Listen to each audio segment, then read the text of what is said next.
El plexo braquial está conformado por el entrelazamiento de los ramos anteriores de los últimos 4 nervios cervicales y el primero torácico previo a su distribución periférica. La organización del plexo es la siguiente. El ramo anterior de C5, luego de recibir una comunicación del ramo anterior de C4, se une al ramo anterior de C6, formando el tronco superior. El ramo anterior de C7, por sí mismo, conforma el tronco medio, y por último, el ramo anterior de C8 se une al ramo anterior de T1, conformando el tronco inferior.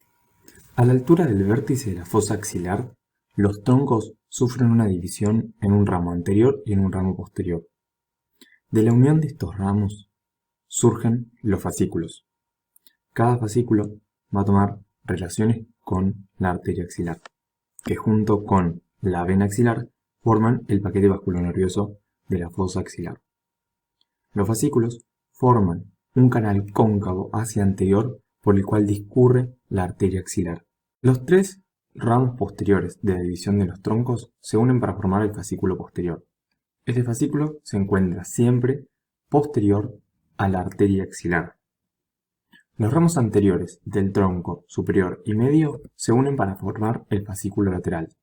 Este es superficial y lateral a la arteria axilar. Y por último, el ramo anterior del tronco inferior queda independiente y forma el fascículo medial. El mismo es inferior y medial a la arteria axilar.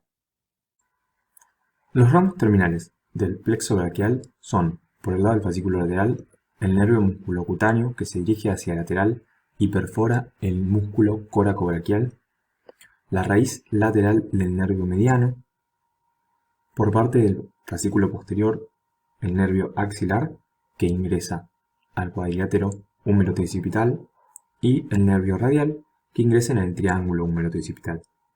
El fascículo medial da ramos como la raíz medial del nervio mediano, que forman la horquilla y luego el nervio mediano con la raíz lateral del nervio mediano anterior a la arteria axilar. El nervio cubital, que es en un principio medial a la arteria y luego se dirige hacia posterior, y dos nervios, el nervio cutáneo braquial medial y el nervio cutáneo antebraquial medial, que son mediales a la arteria.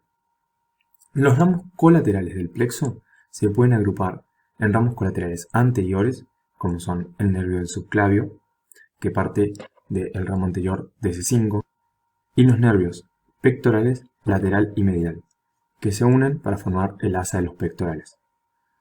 Un segundo grupo, el grupo colateral posterior, compuesto por el nervio dorsal de la escápula, que se genera en la parte más superior del tronco superior, el nervio supraescapular, que se genera en el ramo de C5, el nervio subescapular superior y el nervio subescapular inferior, ambos se originan en el fascículo posterior, y el nervio tóraco-dorsal, que se origina también en el fascículo posterior. Por último, un grupo denominado grupo colateral inferior, compuesto por el nervio torácico largo, que surge de diferentes raíces proporcionadas por C5 y C6.